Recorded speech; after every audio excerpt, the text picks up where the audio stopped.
भाषण में? अभिषेक जाटव के सम्मान में खड़े हैं। डॉक्टर बाबा साहेब अम्बेडकर के संविधान के सम्मान में खड़े हैं। नहीं, इस टाइम आपके सम्मान में खड़े हैं। बाबा साहब ने तो उनकी तो यहाँ से जाने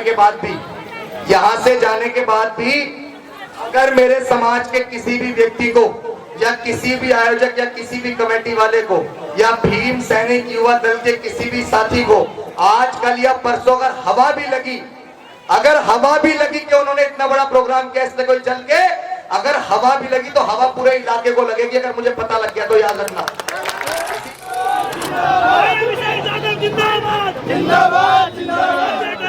आज के हमारे मुख्य अतिथि श्री अभिनव जाटव जी पधार चुके हैं। सभी उनका तालियां बजाकर हार्दिक अभिनंदन करें। अभिषेक जाटव जी, मैं भीम सैनिक युवा दल की ओर से उनका हार्दिक अभिनंदन करता हूं, तहे दिल से धन्यवाद करता हूं कि इन्होंने अपना कीमती समय निकालकर हमारे प्रोग्राम की शोभा बढ़ाई और यहां आने का कष्ट किया। मैं उनका तहे दिल से दोबारा धन्यवाद करता हूं।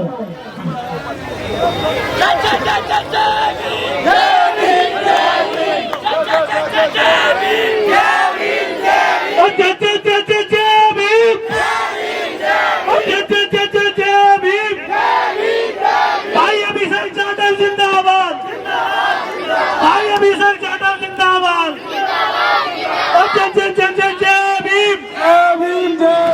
और मैं इसी कड़ी को आगे बढ़ाते हुए आज के हमारे मुख्य अतिथि श्री अभिषेक जाटव जी से मैं अनुरोध करूंगा कि वो अपने मुखारबिंद से बाबा साहब के बारे में और उनके विचारों के बारे में आपको अवगत कराएं।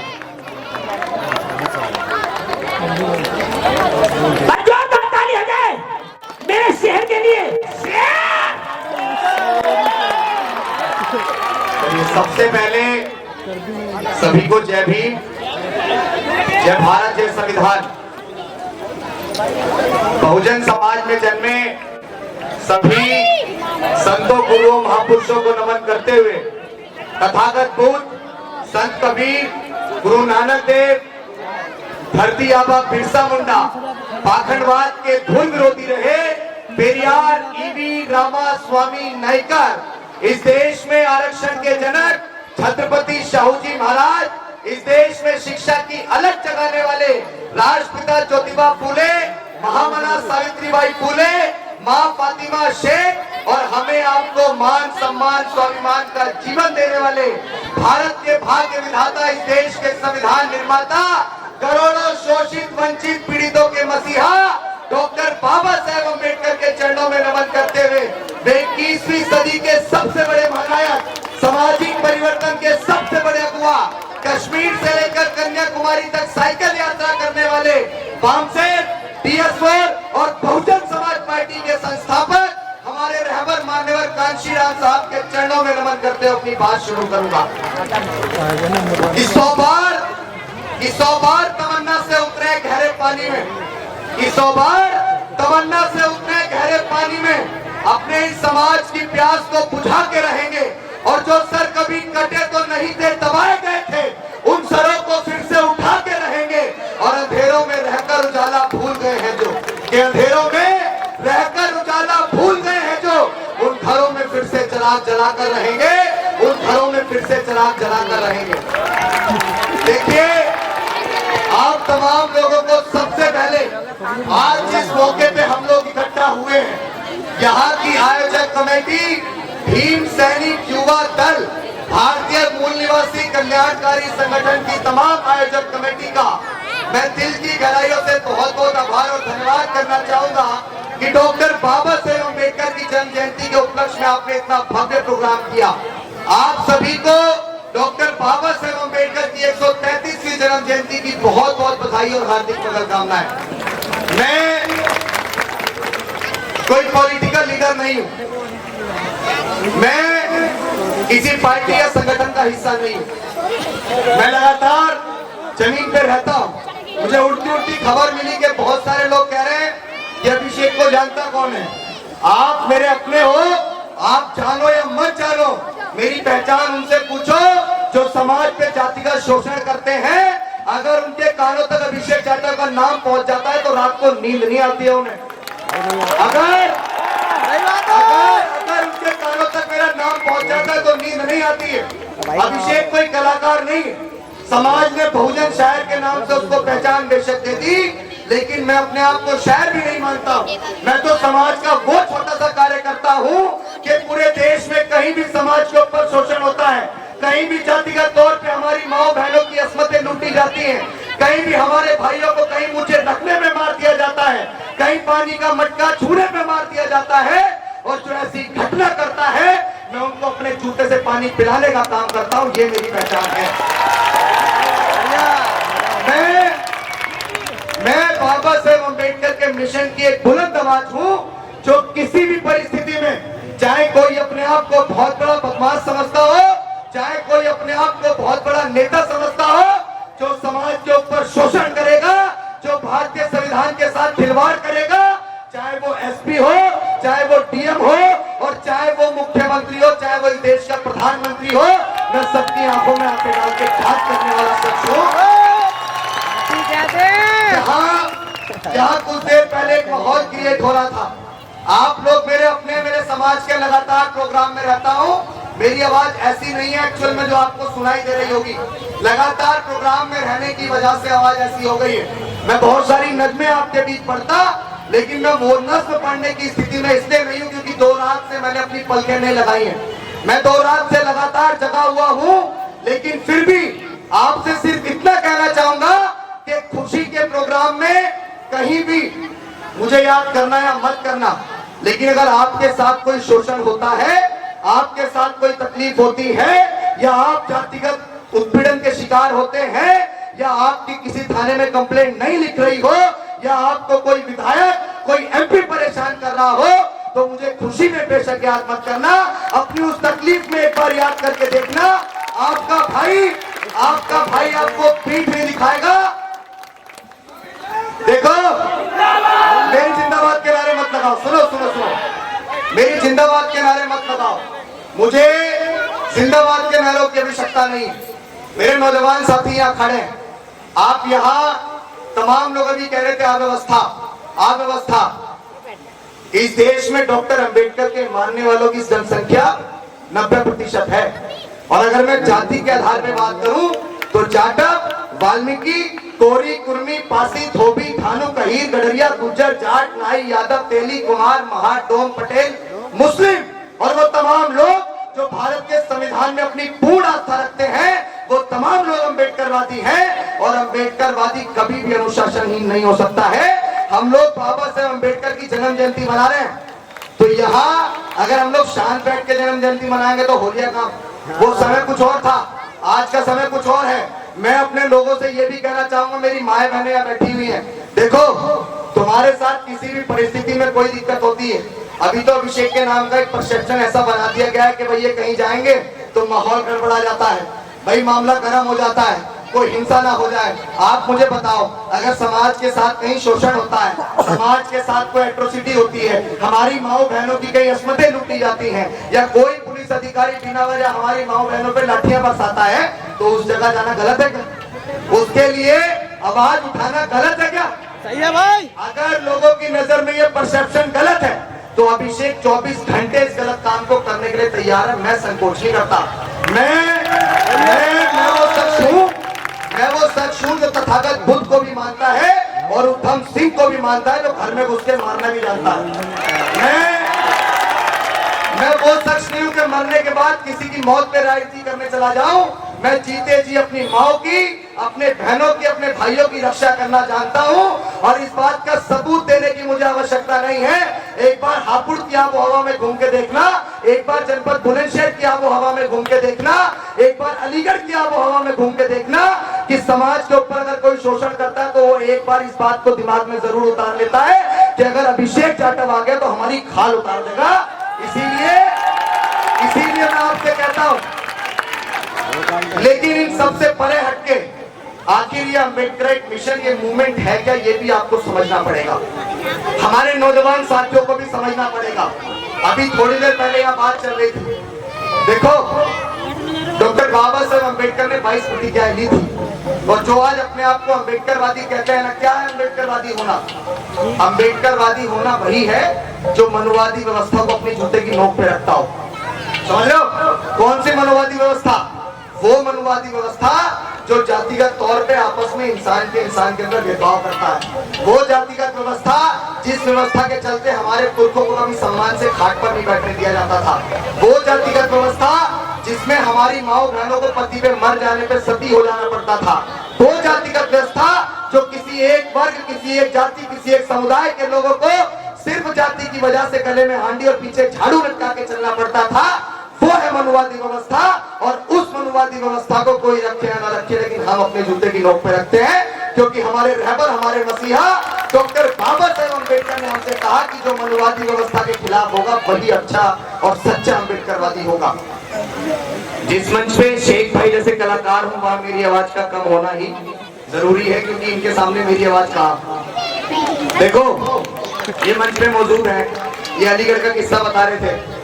देखो, क्योंकि खुशी के प्रोग्राम से ज्यादा मेरे लिए वो जरूरी है कि कहीं अगर कोई शोषण, कोई एक्टिविटी, कोई घटना हो जाती है तो वहां मैं पीठ नहीं दिखाता हूँ, सबसे पहले वहां पहुंचना जरूरी समझता हूँ। और जिस दौरान अलीगढ़ में भाई साहब का प्रोग्राम लगा हुआ था, उस दौरान मैं भी उस मंच पे था, मुझे जानकारी भी थी और मेरा भी बहुत मतलब, चूंकि इनकी और मेरी मंच पे पहली मुलाकात है। और जब हम बहुत छोटे छोटे से थे तो हम टीवियों में और फोनों में इनको देखा करते थे, और आज ये मेरे पास खड़े हैं। और जिस दौरान मुझे ये पता लगा कि शेख चिल्ली जो है वो हमारे अपने समाज के हैं, तो मेरे लिए कितना गर्व का विषय था, इस बात को मैं आपको बता नहीं सकता। कि जो लोग ये समझते हैं कि हमारे समाज के अंदर बहुत सारी चीजों की कमी है, तो नहीं, हमारे समाज की सारी चीजों को हमारे लोगों ने करके दिखाया, बस कभी उन्हें आगे आने का मौका नहीं दिया जाता था। और जब आज आगे आने का मौका मिल रहा है तो कि सबसे बड़े कलाकार भी हम हैं, सबसे बड़े लड़ाकार भी हम हैं और सबसे बड़े पढ़ने वाले भी हम हैं। इस बात को साबित किया डॉक्टर अंबेडकर ने 32 डिग्री हासिल करके, 9 भाषाओं का ज्ञान हासिल करके, विदेश जाकर अर्थशास्त्र में पीएचडी की डिग्री हासिल करने वाले प्रथम भारतीय बनके, और लड़ाकाओं में सबसे महान योद्धा हम हैं, ये साबित किया उधम सिंह ने, जो विदेश में जाकर अपने देशभक्तों की मौत का बदला जनरल डायर के सीने में गोली मार कर लिया। इसीलिए मैं कहता हूँ, किसी ने मुझसे बोला कि तुम्हारे लोग कब के बहादुर हुए थे, किसी ने मुझसे बोला तुम्हारे लोग कब के बहादुर हुए थे। मैंने कहा भीमा कोरे गांव में हमने भगा भगा के मारे थे, हम तब भी बहादुर थे, हम आज भी बहादुर हैं और हम कल भी बहादुर रहेंगे। ये देश हमारा है। आज बहुत सारे लोगों का परसेप्शन बन गया। देखो, मैं कोई राजनीतिक व्यक्ति नहीं है, स्पष्ट कर देता हूँ, लेकिन भारत का संविधान मेरे लिए बिल्कुल फर्स्ट प्रायोरिटी है। कितने लोगों ने वो बयान सुना कि 400 पार चाहिए किस लिए? भारत के संविधान को बदलने के लिए। कितने लोगों ने सुना? सबने सुना होगा कि कोई विधायक बोल रहा है, कोई एमपी बोल रहा है कि हमें 400 पार क्यों चाहिए? भारत का संविधान बदलने के लिए। है किसी की हैसियत, है किसी की इतनी औकात कि वो भारत के संविधान को बदल दे? अगर फूंक भी मार दी ना तो भी उड़ जाओगे।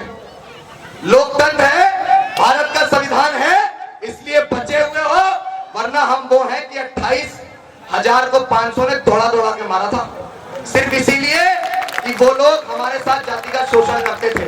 और तुम लोग सिर्फ जब तक सुरक्षित हो जब तक बाबा साहेब अम्बेडकर का संविधान है, क्योंकि उस संविधान ने हमें तलवार उठाना नहीं सिखाया, उस संविधान ने हमें कलम उठाना सिखाया। और इस कलम के बल पे ही हम तुम्हें मुंह तोड़ जवाब देंगे।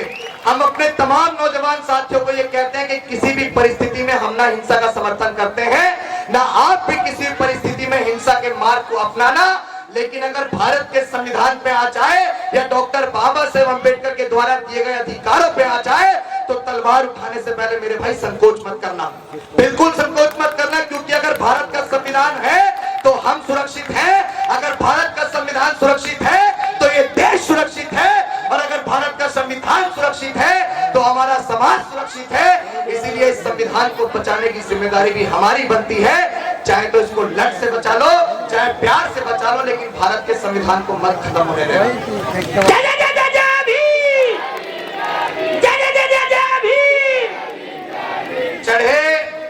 चढ़े महापुरुषों के चरणों में मुझे वो फूल बनना है, कि चढ़े महापुरुषों के चरणों में मुझे वो फूल बनना है, और गड़े मनुवाद की छाती पर मुझे वो त्रिशूल बनना है, गड़े मनुवाद की छाती पर मुझे वो त्रिशूल बनना है।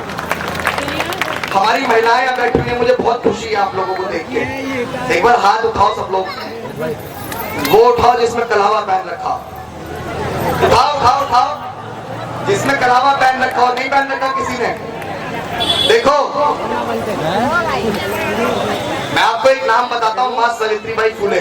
कितने लोग जानते हैं आप लोगों में से माता सावित्रीबाई फुले को? कितने लोग जानते हैं? देखो चंद लोग जानते हैं। माँ सावित्रीबाई फुले वो स्त्री थी जो महिलाओं को और अछूतों को पढ़ाने के लिए सन 1848 में महाराष्ट्र के पुणे में प्रथम बार देश का विद्यालय खुला था, जिसकी वजह से आज हमारी महिलाएं, हमारे समाज की महिलाएं पढ़ लिखकर आईएएस, आईपीएस, पीसीएस, जज, डॉक्टर, बैरिस्टर, कलेक्टर बन पाई, इंजीनियर बन पाई। और यहाँ तक कि वो महिला जिसको पति के मर जाने पे सती होना पड़ता था, घरों में सिर चौका बर्तन करना पड़ता था, बच्चों को पालना पड़ता था, वो महिला, और महिला तो महिला, एक उस समाज की महिला मां सावित्रीबाई फुले की बदौलत भारत के सबसे बड़े सूबे उत्तर प्रदेश की 4 बार मुख्यमंत्री बनी। तो मां सावित्रीबाई फुले की बदौलत, किसी देवी दुर्गे की बदौलत नहीं।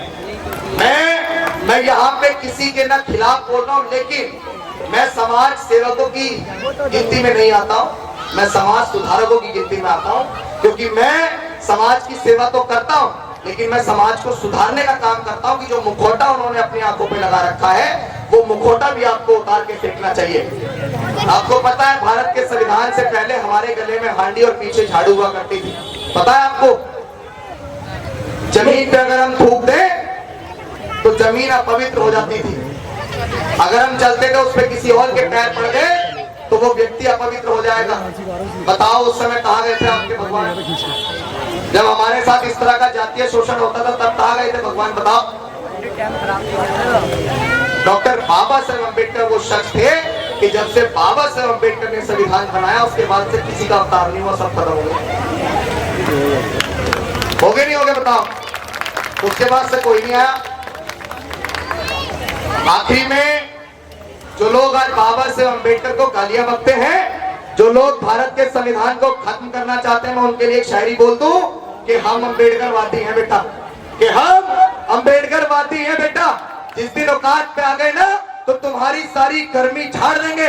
और बाबा साहेब को गाली मत देना दोबारा, कि संविधान को बदलने की बात मत करना दोबारा, वरना हम भी कानून भूल गए ना तो जितनी तुम्हारी लंबाई है उससे दुगना जमीन में गाड़ देंगे। अगर मैं इस बात को कह रहा हूं कि गाड़ देंगे तो गाड़ ही देंगे, ये देख लेना बस कि गाड़ना कहां है, क्योंकि भारत के संविधान से बढ़ के हमारे लिए कुछ भी नहीं है। फिर भी एक नज्म गाने का प्रयास करूंगा, अगर मेरे गला बैठ जाए या एकदम से निकल जाए तो हंसना मत।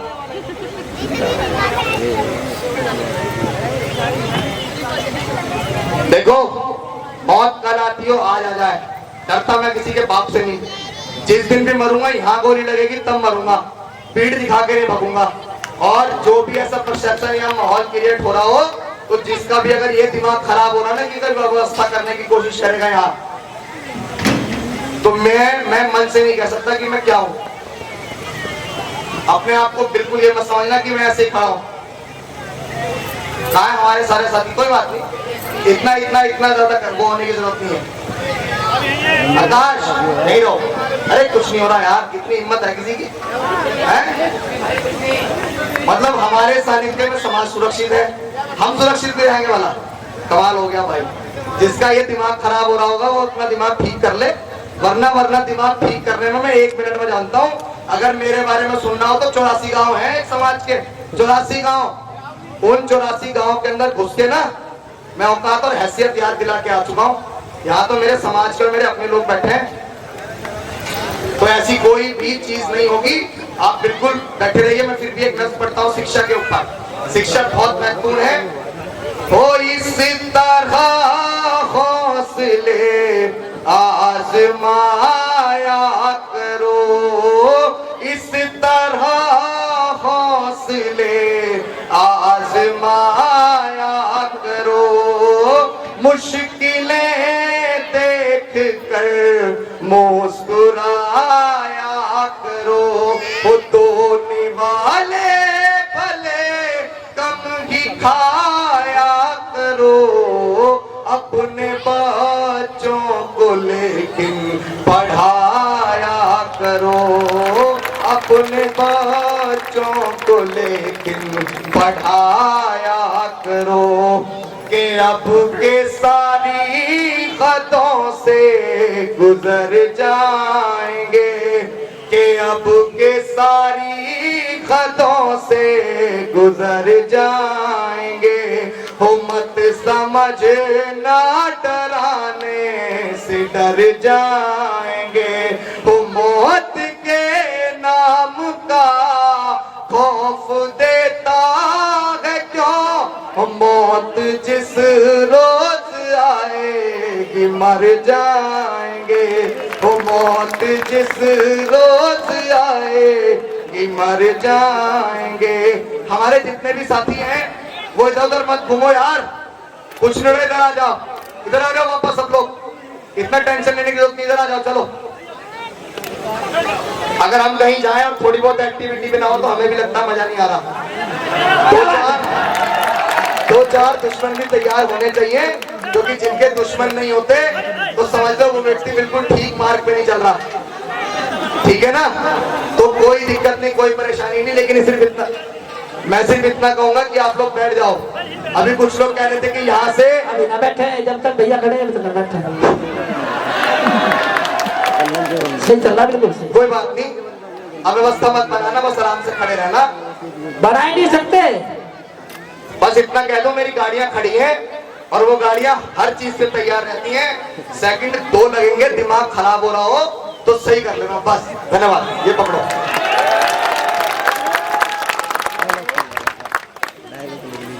एक और सबसे मेन जो चीज है, वो सबसे मेन चीज ये है कि मैं आज जिस धरती पे खड़ा हूं, यहाँ की जो आयोजक कमेटी है, मैं उस कमेटी को चाहता हूं कि वो एक बार इधर आ जाए मेरे साथ।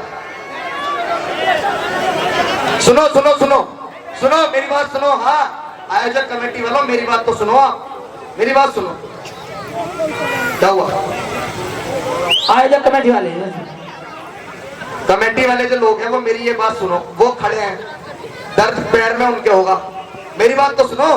पैर में दर्द होगा उनके, कोई परेशानी होगी उनके, प्यार में खड़े, प्यार में खड़े हैं, वो अनुशासन में खड़े हैं। ये लोग आप लोगों को सम्मान अनुशासन में खड़े हैं, हमारी बात सुनते हुए खड़े हैं। बताओ, हाथ उठा के बताओ, अनुशासन में खड़े क्या? सम्मान में देखो, खड़े नहीं खड़े अनुशासन में? अभिषेक यादव के सम्मान में खड़े हैं, डॉक्टर बाबा साहेब अम्बेडकर के संविधान के सम्मान में खड़े हैं। नहीं, इस टाइम आपके सम्मान में खड़े हैं। बाबा साहब ने तो, उनकी तो बात ही अलग है, लेकिन आप यहाँ आए हैं हमारे बीच में, और हमारे यहाँ इस जगह पे जो आए हो, यहाँ सभी हमारे सारे अपने हैं और आपके सम्मान में मैं सिर्फ इतना कहूंगा कि यहाँ से जाने के बाद भी अगर मेरे समाज के किसी भी व्यक्ति को, या किसी भी आयोजक, या किसी भी कमेटी वाले को, या भीम सैनिक युवा दल के किसी भी साथी को आज कल या परसों अगर हवा भी लगी कि उन्होंने इतना बड़ा प्रोग्राम किया, इससे कोई चल के अगर हवा भी लगी तो हवा पूरे इलाके को लगेगी, अगर मुझे पता लग गया तो, याद रखना। इसीलिए मैं सिर्फ इतना कहूंगा अपनी आयोजक कमेटी से भी कि अपने हिम्मत, अपने इस हौसले को बढ़ा के रखना, क्योंकि इस समाज के अंदर डंके की चोट पे काम करने वाले लोग बहुत कम हैं, और आप जैसे लोगों की इस समाज को बहुत ज्यादा जरूरत है। अपने हौसले को बढ़ा के रखना। आपका भाई दिखता ही है छोटा सा, है छोटा ना, आपका भाई दिखता ही है ऐसा, लेकिन इसकी जुबान में इतनी ताकत है कि अगर वो यहाँ से कोई ऐलान कर दे तो महाराष्ट्र तक की सरकारें हिल जाती हैं। इसलिए किसी बात से संकोच मत करना, ठीक है? तो बहुत बहुत धन्यवाद। मुझे समझोगे नहीं समझोगे, मैं बहुत देर बोलता, लेकिन मैं 2 रातों से नहीं सोया। कल मैं आगरा के अंदर था और यहाँ शेख जी के वहां जाने से लग रहा था व्यवस्था, अगर आप लोग मेरे साथ आगरा चले जाते तो आपका दिमाग इसी बात से खराब हो जाता कि यार ये लोग अम्बेडकरवादी है जो इतना बड़ा प्रोग्राम कर रहे हैं। ऐसी कोई गली, ऐसी कोई नुक्कड़, ऐसा कोई चौराहा नहीं था जहाँ बाबा साहेब अम्बेडकर का प्रोग्राम ना हो रहा हो, और भारी से भारी प्रशासन लगा हुआ था, लेकिन कोई रोक टोक नहीं कर रहा था। क्यों? क्योंकि संगठन में, यूनिटी में बहुत पावर होती है, बहुत पावर होती है। यहाँ तमाम लोग अलग अलग पार्टी, संगठन, दल से तो होंगे, लेकिन मैं ये भी कहूंगा कि सामाजिक परिवर्तन का मूवमेंट सबसे ज्यादा प्रायोरिटी है, क्योंकि जिस समाज में सामाजिक एकता नहीं होती है वो समाज कभी भी राजनीति का भागीदार नहीं बन सकता है। और हमारे रहबर मान्यवर कांशीराम साहब ने कहा कि जिस समाज के हुक्मरान नहीं होते उस समाज के साथ शोषण अत्याचार की एक्टिविटी लगातार होती रहती है। मुझे इजाजत हो तो मैं अपना माइक बंद कर दूं। भाई साहब मेरा गला बिल्कुल बैठा हुआ है, आपकी मर्जी है, इजाजत नहीं दे सकते। यहाँ मेरी माताएं बहनें बैठी हुई हैं, मंच के पीछे भी हमारी बहनें बैठी हुई हैं। मैं सिर्फ इतना कहूंगा आखिरी में कि कभी भी आपको ऐसा लगे कि कोई अव्यवस्था हो रही है आपके साथ, कोई भी परेशानी हो रही है आपके साथ, या कोई हरामखोर आपको परेशान कर रहा है, तो बिना संकोच बिना सोचे समझे सामने वाले को निपटा देना। आपका भाई देख लेगा, मुझे याद कर लेना। क्योंकि आपकी जान की कीमत मेरे लिए ज्यादा महत्वपूर्ण है, मरना महत्वपूर्ण नहीं है। ठीक है, बहुत बहुत धन्यवाद, बहुत बहुत साधुवाद। जय भीम कि आप लोगों ने इतना प्यार दिया और बहुत कम समय में मेरी बात को समझने का प्रयास किया। लेकिन सिर्फ इतना कहूंगा कि पढ़ाई पे ध्यान लगाओ। बिना पढ़े अभिषेक जाटव भी इस मंच पे खड़े होकर नहीं बोल सकते। कहीं भी जाके प्रशासन से भिड़ जाता हूँ, देखा है मेरी वीडियो में, पुलिस से भिड़ जाता हूँ। अब तुम बिना पढ़ाई के जाओगे तो भाई कैसे? लेकिन अगर पढ़ाई के साथ जाओगे, डॉक्टर बाबा साहेब अम्बेडकर से बात करते हुए सामने वाला 10 बार सोचता था कि पता नहीं कैसा जवाब मिल जाए। और जब मैं कहीं जाता हूँ ना तो 200-300 पुलिस वाले ऐसे नहीं खड़े होते, उनको पता है कि अब ये जाएगा तो ज्ञानवान है और ऊपर से अम्बेडकरवादी है तो हमारा सत्यानाश कर देगा। इसीलिए आपको सिर्फ, बहुत सारे लोग बोलते भैया पढ़े क्या? डॉक्टर अम्बेडकर ने एक पुस्तक लिखी थी, डॉक्टर अम्बेडकर ने एक पुस्तक लिखी थी, द एनिहिलेशन ऑफ कास्ट, यानी कि जाति का विनाश। मेरे नौजवान साथियों सुन लो, डॉक्टर अंबेडकर ने एक पुस्तक लिखी थी, द एनिहिलेशन ऑफ कास्ट, जाति का बीजनाश। जिस पुस्तक को पढ़कर मान्यवर कांशीराम साहब ने घर परिवार सब कुछ छोड़ दिया था। आप उस पुस्तक को पढ़िए, डॉक्टर बाबा साहेब अम्बेडकर के द्वारा लिखी गई तथागत बुद्ध और उनका धम्म पढ़िए, हमारे कांशीराम साहब के द्वारा लिखी गई चमचा युग को पढ़िए, ज्योतिबा फूले के द्वारा लिखी गई गुलामगिरी को पढ़िए, पेरियार लड़ाई सिंह यादव के द्वारा लिखी गई सच्ची रामायण को पढ़िए। आप लोग मूवमेंट को समझ जाएंगे, लेकिन बिना पढ़े नहीं, बिना पढ़े बेकार। अंबेडकरवादी वही है जो इस मूवमेंट में पढ़ता है, जो नहीं पढ़ता है वो अंबेडकरवादी नहीं है। बहुत बहुत धन्यवाद, बहुत बहुत साधुवाद के इतने कम समय में आप लोगों ने मुझे बहुत प्यार दिया। सिर्फ इतना कहूंगा आखिरी में, कमेटी वालों, सिर्फ मेरी इतनी पहचान है कि मेरे समाज के साथ कहीं शोषण होता है तो मैं डंडे की चोट पे खड़ा हो जाता हूँ, बस ये मेरी पहचान है। और इस पहचान को मैं हमेशा बरकरार रखना चाहता हूँ, क्योंकि समाज के अंदर बुद्ध की ओर जाने वाले बहुत लोग हैं। मैं भी बुद्ध का मानने वाला हूँ, लेकिन मैंने भगत सिंह को भी पढ़ा है। आजादी लोगों को लगता होगा गांधी की वजह से आई है, लेकिन आजादी फांसी के फंदे पे लटकने की वजह से आई थी। बहुत सारे लोग कहते हैं कि नौजवान तो नौसिखिए होते हैं, तो नौजवान भगत सिंह भी थे, नौजवान शहीद अशफाकुल्लाह खां भी थे, नौजवान राम प्रसाद बिस्मिल भी थे, नौजवान पंडित चंद्रशेखर आजाद भी थे, और नौजवान आज अभिषेक जाटव भी है। आने वाले कल में आपको ये भरोसा दिला रहा हूं इस मंच से कि कहीं ना कहीं इस पूरे समाज की पहचान इस्लाम से भी एक दिन होगी। इतनी मेहनत हम लोग करेंगे और आपको किसी भी परिस्थिति में समाज के मान सम्मान स्वाभिमान के साथ किसी भी परिस्थिति में समझौता नहीं होने देंगे। इस तरह जुबान आपको लिखूंगा। बहुत बहुत धन्यवाद। जय भीम, जय भारत, जय संविधान। धन्यवाद। जय जय जय जय जय भीम, जय जय जय जय जय भीम, जय भीम, जय भीम। समिति के सभी पदाधिकारी बाबा साहब स्मृति चिन्ह देकर हमारे बड़े भाई अभिषेक जी का सम्मान करेंगे। थोड़ी सी इधर से साइड दे दो, कैमरा से फोटो आ जाएगा, सब क्या आ जाएगा फिर। तो मम्मी वहाँ पे इधर भी पूरी कर रहे हैं।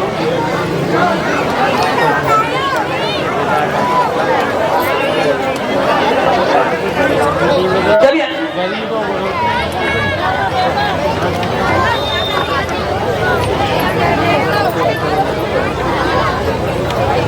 और भाई सभी बैठ जाएं। बाबा साहब की पेरिस्ट्री सुनूंगा मैं। अरे बेटा आपने कुछ सुना नहीं है, थोड़ा सा और भी टाइम देंगे हम, बेफिक्र रहिए, बैठ जाइए। अभी रुखसाना को खड़ी करूंगा, आपको कॉमेडी भी होगी, आपका मनोरंजन भी होगा, और बाबा साहब की पेरिस्ट्री और पूना काट का भी गीत होगा। बेफिक्र रहिए, बैठ जाइए, अपनी जगह जाए।